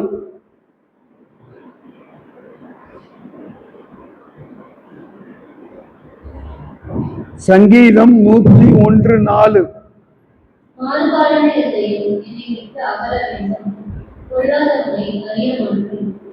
இங்கே தாவீது சங்கீதக்காரன் என்ன சொல்லுகிறார்? மாறுபாடான இருதயம். தேவனுடைய பிள்ளைகளோடு அந்த இருதயம் ஒட்டிக்காது, வராது. தேவ சித்தத்தோடு, தேவனுடைய வார்த்தையோடு, உண்மையாக தேவனை பின்பற்றுகிற மக்களோடு அந்த இருதயம் சேரவே சேராது. வேற ஆவி இருக்கும். மாறுபாடான இருதயம், வேறுபாடான இருதயம். நம்ம இருதயம் எப்படி இருக்குன்னு பார்ப்போம். ஐக்கியத்துக்கு வர்றதுக்கு, ஃபாஸ்டிங் பிரேயர் வர்றதுக்கு, ஜெப கூட்டத்துக்கு வர்றதுக்கு, கூகுள் பிரேயர் வர்றதுக்கு ஒரு 10 பேர் வர்றோம், 8 பேர் வர்றோம், சமயத்துக்கு 5 பேர் வர்றோம். அது இன்ட்ரெஸ்ட் இல்லை. ஏன்? எனக்கு அந்த வேலை இருக்கு, இந்த வேலை இருக்கு. அட மாசத்துல ஒரு நாள் வாங்கப்பா, வாரத்துல ஒரு நாள் நடக்குது, புதன்கிழமை நடக்குது, ஞாயிற்றுக்கிழமை நடக்குது. மாறுபாடான இருதயம். எனக்கு வேற வேலை இருக்கு. என்ன வேலை? பெரிய வேலை, நல்ல ஐக்கியம் இருக்கு. தேவனுடைய சத்தியத்தை பேசுறவங்க தான், மற்றவங்க மாதிரி இல்லை. உனக்கு எங்க இருதயம் போகுது? எங்க போகுது? மாறுபாடான இருதயம் என்னை விட்டு நீங்களும் கதறாரு தேவனுடைய மனுஷன். ஏன் அப்படி இருக்குன்னு தெரியல. இந்த மாறுபாடான இருதயம் வேற, இருதயம் வேற. அது வர்றதுக்கு காரணம் என்னன்னா, அவர்கள் தேவனுக்கு தங்களை பூர்ணமாய் ஒப்பு கொடுக்கவில்லை. வேதாந்தத்தில் நிறைய காரியங்களை சொல்லலாம் இதற்கு. தேவனுடைய பிள்ளைகளாக இருக்கிறவர்கள் தான். நான் அநேக ஊழியக்காரர்கள் என்னுடைய வீட்டுக்கு வருவதுண்டு, சிலரை நான் சந்திப்பது உண்டு, சில இடத்துல பேசுவதுண்டு, போன்ல பேசுவேன். நல்ல அலையிலியா சோத்திரம் மற்றபடி காரியங்கள் தேவ காரியங்களை பேசும்போது நன்றாக பேசுகிறார்கள். பரவாயில்லையே, இந்த சோகன் அவருடைய ஒழித்து கத்திர ஆசீர்வதிக்கணும்னாலும் யோசிச்சுப்பேன். ஆனால் கொஞ்ச நேரம் பேசணும்னா தெரிஞ்சு போயிடும். ஒரு அரை மணி நேரம் 1/4 மணி நேரம் பேசணும்னா பழகணும்னா தெரிஞ்சிடும். மாறுபாடான இறுதியம்.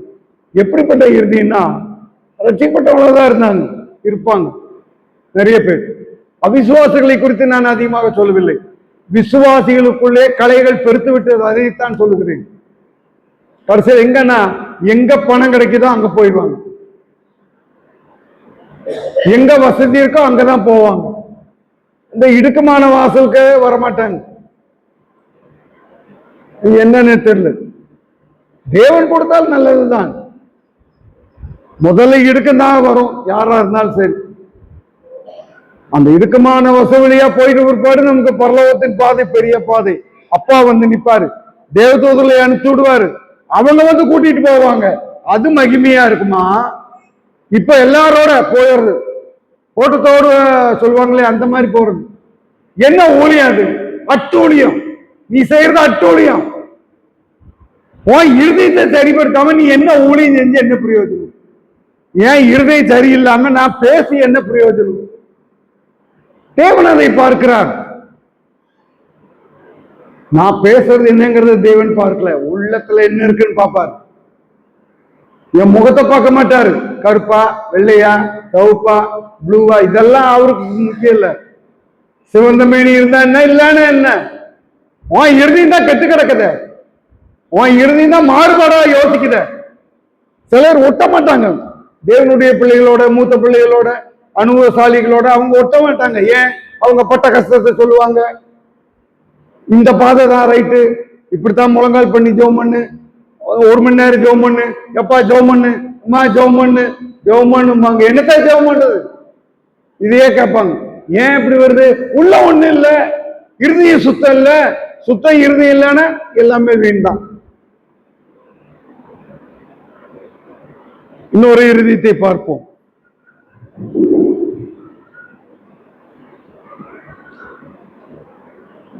எபேசியர் 4 அதிகாரம் 7 வசனம்.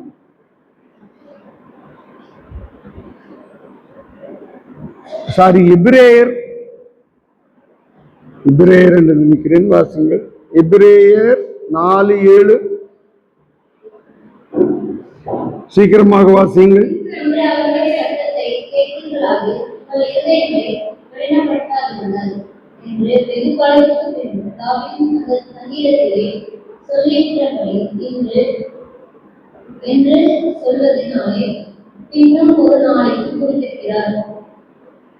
சரி, இங்க ஒரு இருதயத்தை பார்க்கணும். கடின இருதயம், ஹார்ட் அண்ட் ஹார்ட்.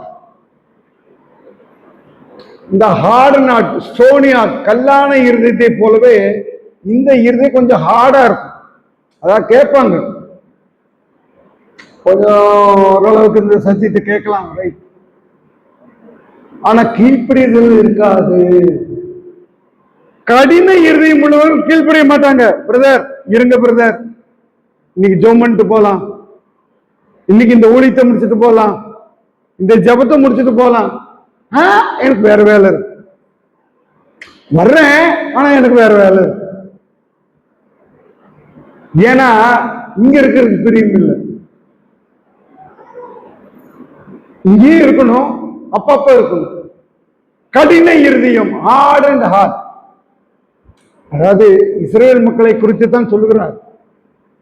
அவங்க தான் அப்படித்தான் பண்ணாங்க. வனாந்தரத்தில் என்ன பண்ணாங்க? கோபம் ஊட்டினார்கள். நீ செய்யற காரியம் கோபம் ஊட்டுது. தேவன் சொல்லுகிறார், சகோதரனே சகோதரியே, இருதயத்தை கடினப்படுத்தாதே. நீ தேவனுடைய வார்த்தைக்கு, தேவனுடைய பிள்ளைகளுடைய வார்த்தைக்கு, தேவ வசனத்துக்கு கீழ்ப்படியாம எங்க போனாலும் உன் இருதயம் கடினமான இருதயம். நீ வனாந்தரத்திலேயே அழிந்து போவாய். உன்னுடைய வாழ்க்கை வனாந்தரமா தான் இருக்கும். உலகத்துல நல்லா இருக்கும், எல்லா வசதி வாய்ப்புகள், அந்த ஆசீர்வாதங்களை குறித்து நான் அது போதுன்னு இருக்காங்க. அதுதான் ஆசீர்வாதம். கர்த்தர் என்ன ஆசீர்வதிச்சிருக்காரு, என் வீட்டை ஆசீர்வதிச்சிருக்காரு, என் பிள்ளைகளை ஆசீர்வதிச்சிருக்காரு, என் உடம்பு நல்லா ஆசீர்வதிச்சிருக்காரு. சந்தோஷம், கர்த்தர் கொடுத்தா அது தேவைதான். ஆனா இருதயம் எப்படி இருக்கு? சாந்தமா இருக்கா? பொறுமையா இருக்கா? அன்பு இருக்கா? கீழ்ப்படுதல் இருக்கா? தேவ தயவு இருக்கா? நற்குணம் இருக்கா? விசுவாசம் இருக்கா? இச்சையடக்கம் இருக்கா? இதுதான் ஆசீர்வாதம். இந்த ஆசீர்வாதம் தேவன் கொடுக்கிற ஆசீர்வாதம். அன்பு பூர்ணப்படும். 10,000 ரூபாய் உங்களுக்கு தேவையா இருக்கு, ஜெபம் பண்றீங்க, கிடைச்சிச்சு, தேவ தயவு எடுத்துக்கலாம். ஆனா தேவன் மேலே நம்பிக்கை வைக்கிற அந்த நம்பிக்கை விசுவாசத்தினுடைய அளவு என்ன? சரி, அங்க ஒரு வேலை இருக்கு, ரிட்ரீட் பண்ணிட்டேன், இங்க பிரச்சனை இருக்கு, இப்படி இருக்கு, தேவன் பார்த்துக் கொள்வார். முதலாவது தேவனுடைய ராஜ்யம். இவங்களுடைய இறுதியும் கடினமா இருக்கு. என்ன சொன்னாலும் கேட்க மாட்டாங்க. என் வேலை இருக்கு, நான் போறேன், அவ்வளவுதான். அது என்ன இறுதியமோ தெரியல. You are doing God's work, but when God gives some other work, you just postpone it or you just leave it there.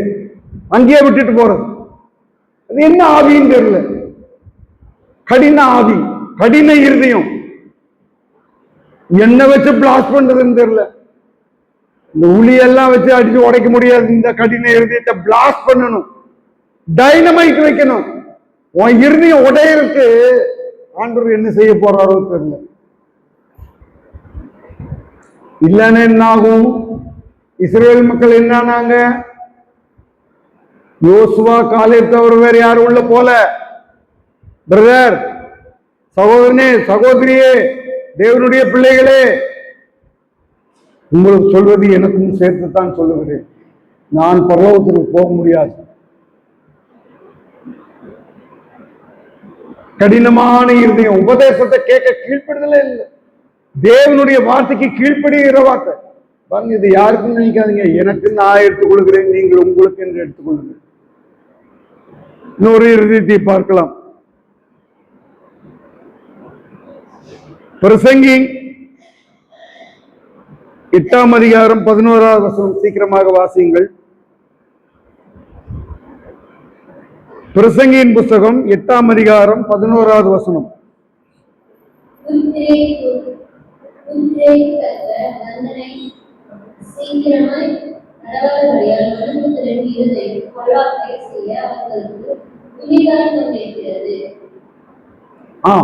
இங்கே ஒரு இருதயத்தை பார்க்கிறோம்.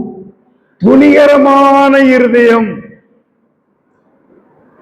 துணிகரமான இருதயம். பொதுவாகவே மனிதனுடைய இயற்கை சுபாவம், ஹியூமன் நேச்சர் என்னன்னா, ஒரு அடி விழலன்னா அது விழுந்துச்சுன்னா வேற மாதிரி இருப்பாங்க. ஒண்ணுதான், நான் தான் இவ்வளவு தப்புனாலும் நம்ம ஒண்ணு இல்லையே. நான் விசுவாசிகளுக்கான காரியங்களை சொல்லுகிறேன். உலக பிரகாரமாகவும் இருக்கு. சில அடி விழும். துர்க்கிரியைக்கு தக்க தண்டனை வராதனால அநேகருடைய இருதயம்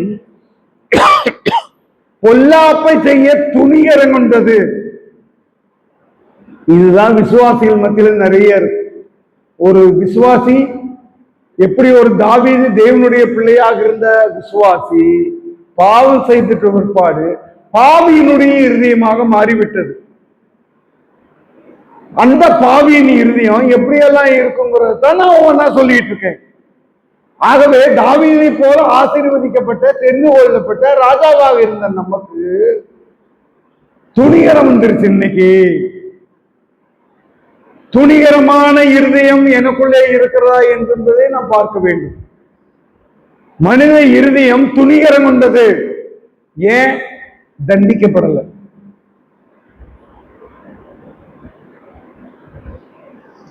பத்சேபாள் இடத்துல பாவம் செய்து துணிகரமாக செய்தான்.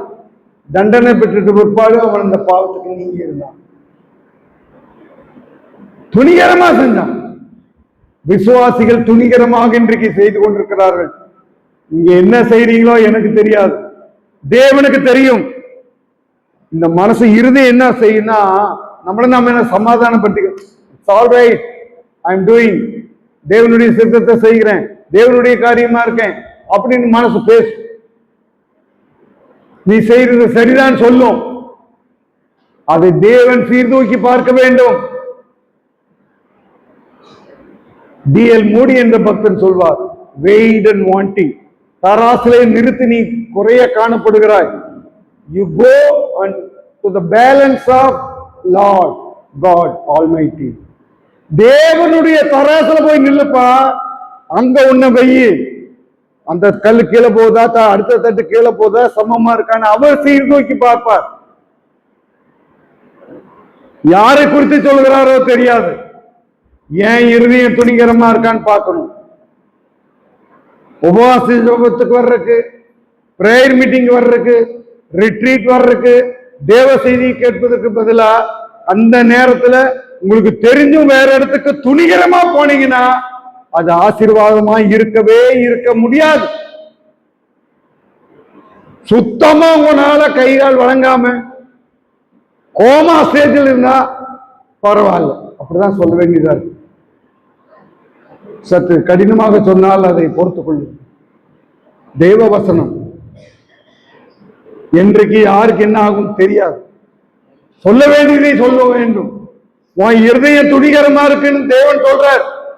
நீ பாரு, இருதயத்தை கடினப்படுத்தாத, உனக்கு பொல்லாப்பு பக்கத்துல வந்துடும். தேவ வசனத்தை, தேவ ஆலோசனையை நீ அசட்டை செய்து அலட்சியப்படுத்தி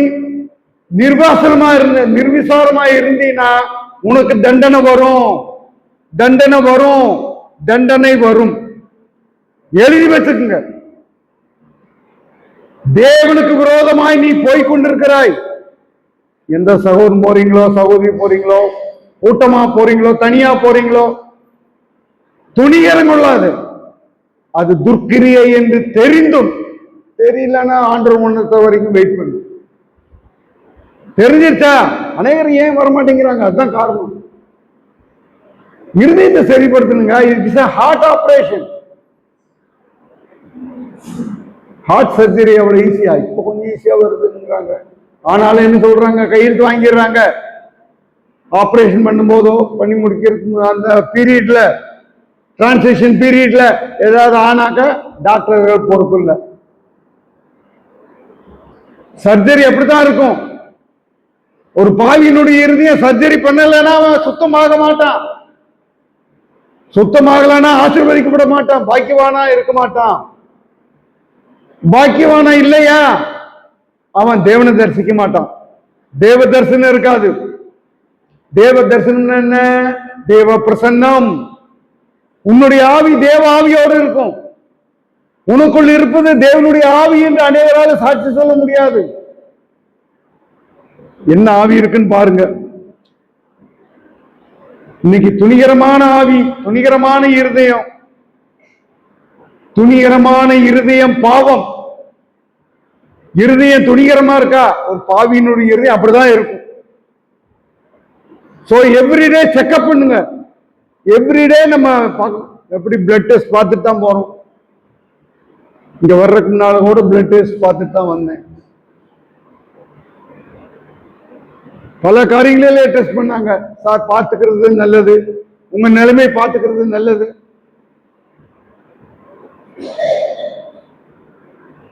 துணிகரமான இருதயம் இருந்தா அது அறிக்கணும். இன்னொரு 2 இருதயம் தான். ஆதியாகமம் 6ஆம் அதிகாரம் 5வது வசனம்.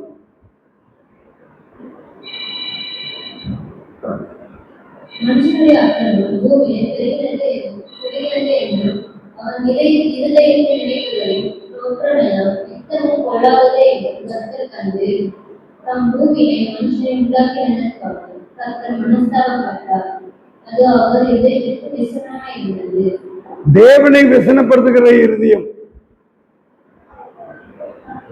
ஆண்டவரை விசனப்படுத்துகிற இருதயம்.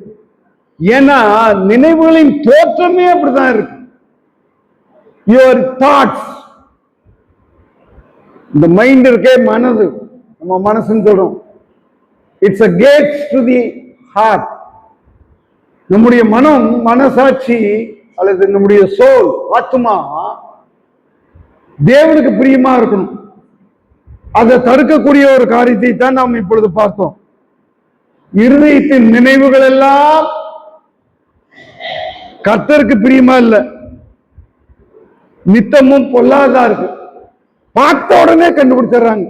சில டாக்டர்ஸ் பாருங்க, பார்த்த உடனே சொல்லிடுவாங்க இதுதான், இப்படி பிடிச்சு பார்ப்பாங்க, இந்த கோளாறு. நினைவுகளின் தோற்றமே அவுட். என்ன நினைக்கிறோம் அப்படின்னு பார்ப்போம். நினைவுகளின் தோற்றம் எல்லாம் பொல்லாததா தான் இருக்கு. ஏன் பொல்லாததா இருக்கு? அதை பின்னாலே பார்க்கலாம். இன்னொரு காரியத்தையும் பண்ணி முடிப்போம். சங்கீதம் 66:16.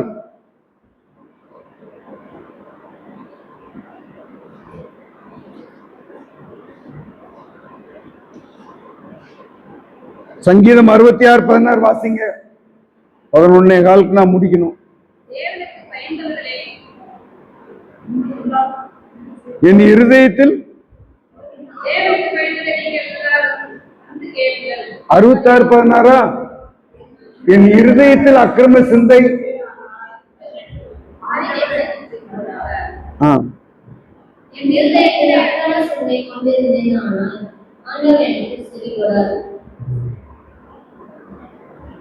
indisciplined thoughts and heart.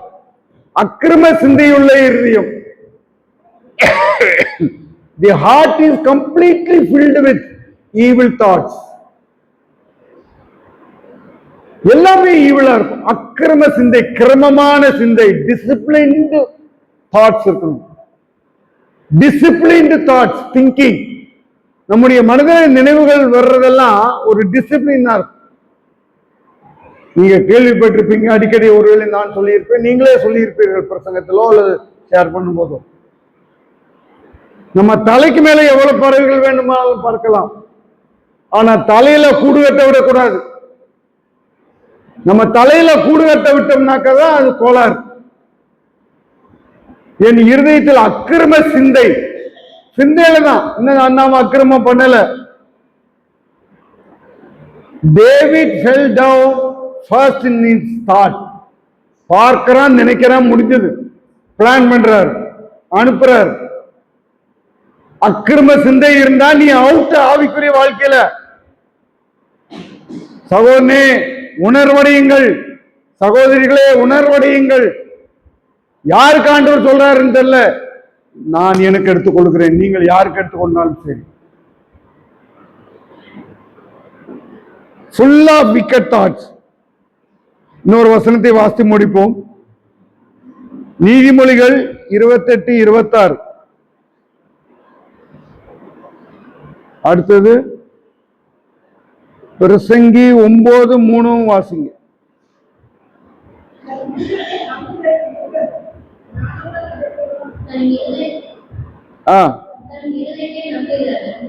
மூடன். பிரசங்கி 9:3.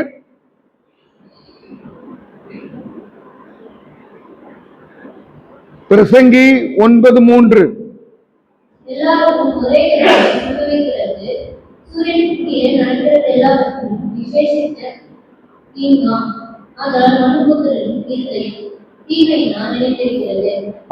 இருதயம் தீமையினாலே நிறைந்தது. Heart filled with evils. Heart filled with evils. தீமையான இருதயம்.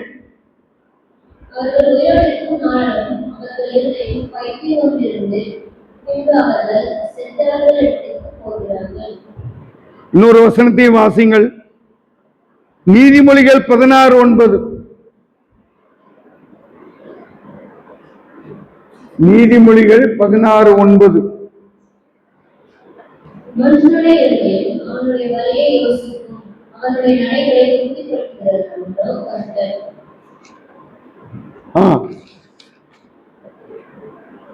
வாசிங்க, இன்னொரு தடவை வாசிங்க.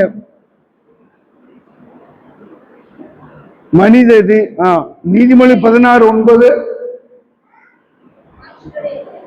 இன்னொரு தடவை வாசிங்களே.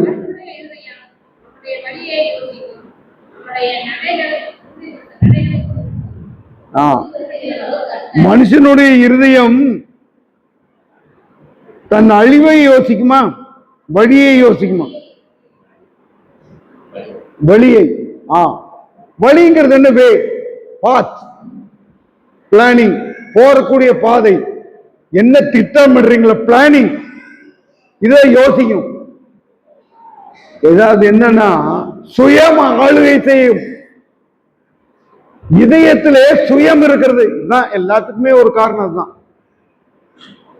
இருதயத்திலே சுயம் இருந்தால் அந்த இருதயம் திருக்குள்ளதா தான் இருக்கும். அந்த இருதயம் கெட்டு போனதா இருக்கும்.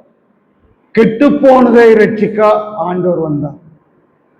ஒரு பாவியினுடைய இருதயம் எப்படியெல்லாம் இருக்குங்கிறத கிட்டத்தட்ட ஒரு 12 இருதயங்களை குறித்து நான் சொன்னேன்.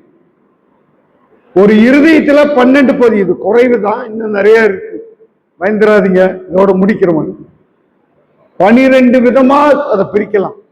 இருதயம் 12 விதமாக இன்னைக்கு யோசிச்சு பார்த்தீங்களா? கடந்த நாட்கள்ல நம்ம இருதயத்துல 12 விதமான அறைகள் இருக்கிறது. அந்த ஒவ்வொரு அறையிலையும் இப்படிதான் இருக்கும். பொல்லாத இருதயம், தீமையான இருதயம், மாறுபாடான இருதயம், இல்லையா, அக்கிரம சிந்தையுள்ள இருதயம், நிறைய இருதயங்களை பாசிக்கும். துணிகரமான இருதயம். இதெல்லாம் எழுதி வச்சுக்கோங்க. வசனத்தை எழுதி வச்சு நோட் பண்ணி அதை வைத்து நீங்கள் வாசிங்கள். தனியே போய் வாசித்து என் இருதயத்தை ஒண்ணு இருந்தாலும் சரி, இருதயம் அசுத்தமாயிடும். ஒருத்தவங்கள பால்ல ஒரு சொட்டு விசர்னா போதும் நம்ம போய் சேர்றது.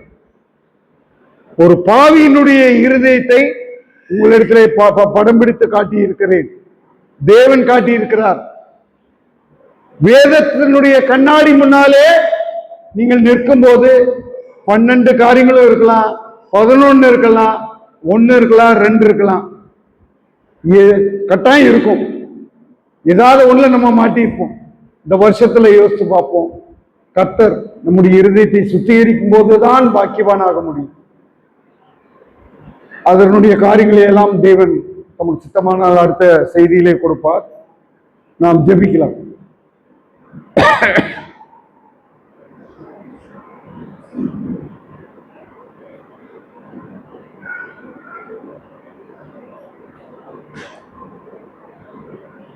சுத்தம் விரும்பும் சுத்த ஜோதியே, விரும்பா சுத்தம் யாவும் போக்குமே. சுத்தம் விரும்பும் சுத்த ஜோதியே, விரும்பா சுத்தம் யாவும் போக்குமே. பாவி நீச பாவி தேவாயிரக்கம் செய்ய மாட்டீரோ. பாவி நீச பாவி தேவாயிரக்கம் செய்ய மாட்டீரோ. பரிசுத்த கூட்டங்கள் தீடும் சுத்த ஆரோகியே, இவ்வேளையில் அடியார் நெஞ்சம் வாரீரோ. ஆரோகியே, இவ்வேளையில் அன்புள்ள ஆண்டவரே, உம்முடைய சமூகத்திலே வருகிறோம். என்னுடைய இருதயம் எப்படி இருக்கிறது என்பதை நீ படம் பிடித்து காட்டி இருக்கிறேன். சாதாரணமாய் எடுத்துக்கொள்ளாமல் இதை நாங்கள் கவனமாய் எடுத்து எங்கள் இருதயத்தை சுத்தம் பண்ண எங்களுக்கு உதவி செய்தோம். தேவ சமூகத்திலே அறிக்கையிடும் போது சுத்த இருதயத்தை என்னிலே சுற்றியும் என்னை கழுவியருளும் என்று தேவன் இடத்திலே ஜெபிக்கும் போது தாவீதினுடைய இருதயம் மாற்றப்பட்டது. கர்த்தாவே, சுத்த இருதயம் எப்படி இருக்கும் என்பதை எங்களுக்கு அடுத்த செய்தியிலே நீ தாரும் ஆண்டவரே. சுத்தமில்லாத இருதயத்தை நாங்கள் 12 வகையாக பார்த்தோம் கிட்டத்தட்ட ஆண்டவரே. அதே போல சுத்த இருதயம் எப்படியெல்லாம் மாறும், எப்படியெல்லாம் இருக்கும் என்பதை எங்களுக்கு நீ செய்தியின் மூலமாக, வசனத்தின் மூலமாக, வார்த்தையின் மூலமாக ஆவியானவர் வெளிப்படுத்த வேண்டும் என்று ஜெபிக்கிறோம். தொடர்ந்து கேளும், வழி நடத்தும், ஆசீர்வதியும். இயேசுவின் நாமத்தினாலே வேண்டிக் கொள்கிறோம் ஜீவனுள்ள பிதாவே. ஆமென்.